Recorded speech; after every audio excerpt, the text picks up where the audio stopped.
Skin walker wrench एक ऐसी जगह है जो बहुत ही ज़्यादा मिस्टीरियस है। स्किन वॉकर रेंच 512 एकड़ में फैली बेलार्ड यूटा के दक्षिण पूर्व में स्थित एक जगह है। इसके बारे में कहा जाता है कि यहाँ पैरानॉर्मल एक्टिविटी, यूएफओस और तेज चमकदार उड़ती हुई लाइट्स भी देखी जाती हैं, और साथ ही कई बार यहाँ अजीब अजीब आवाज़ें और डरावने जीव भी देखे जाते हैं। लेकिन सवाल ये है कि आखिर यहाँ ऐसा क्या है जो इस जगह ये अजीब घटनाएं होती है। शायद इसका जवाब हमें कुछ कहानियों से मिल सकता है जो यहाँ के मालिक रहे शर्मन परिवार ने एक जर्नलिस्ट जॉर्ज नेप को बताई।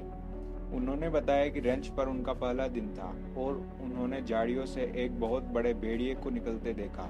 उसे देख वो बहुत डर गए। वहाँ पास ही बाड़े में कुछ बछड़े थे। भेड़िए को देख उनमें भगदड़ मच गई। भेड़िया सिर्फ एक छलांग में बाड़े के नजदीक पहुंच गया और एक बछड़े का मुंह उसने अपने मुंह में दबोच लिया। मिस्टर शर्मन ने उस पर 4 गोलियां चलाई, लेकिन उन गोलियों का उस भेड़िए पर कोई असर नहीं हुआ। जब 5वीं गोली चलाई गई तो वो उसके सीने में जा घुसी और उससे कुछ मांस के टुकड़े नीचे गिरे। तब भेड़िए ने बछड़े को छोड़ दिया और वो भेड़िया ऐसे चला गया जैसे मानो उसे कुछ हुआ ही ना हो।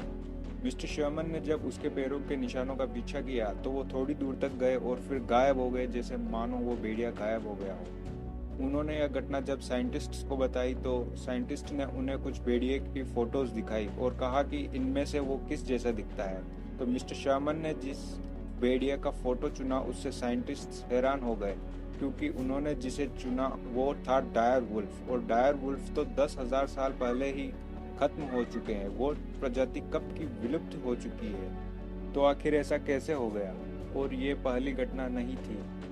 एक बार जब मिस्टर शर्मन फेंसिंग के लिए पोस्ट होल डिगर मशीन से गड्ढा खोद रहे थे, तब वो थकान के चलते सिर्फ कुछ देर के लिए रुके और चेहरे से पसीना पोंछा। आसपास देखा तो पता चला कि मशीन गायब थी। कुछ हफ्तों के बाद पोस्ट होल डिगर मशीन उन्हें एक पेड़ के ऊपर दिखाई दी, और ऐसा ही उनकी पत्नी के साथ भी कई बार हो चुका था। और इस रेंच में कई ऐसी जगह हैं जहां जाने पर ऐसा लगता है मानो वहां पहले से ही काफी लोग मौजूद हैं, लेकिन कोई दिखाई नहीं देता। बाद में शर्मन परिवार ने इसे बेचने का फैसला लिया और 1996 में इसे रॉबर्ट बिगलो ने $2 लाख में खरीद लिया। रॉबर्ट बिगलो की भी यूएफओज में दिलचस्पी रही है और वे एक अमेरिकन बिजनेसमैन हैं। उन्होंने इस रेंच की 24 घंटे निगरानी करने का फैसला लिया। स्किन वॉकर रेंच में बिगलो ने लाखों डॉलर्स का खर्चा किया। उन्होंने रेंच की फुल इन्वेस्टिगेशन की और बाद में रॉबर्ट बिगलो ने साल 2016 में इसे बेच दिया। लेकिन वहां से उन्हें क्या मिला उन्होंने किसी को नहीं बताया। कईयों का मानना है कि वहां से उन्हें यूएफओस आते जाते दिखाई दिए। यहाँ पोर्टल्स भी खुलते हुए दिखाई दिए।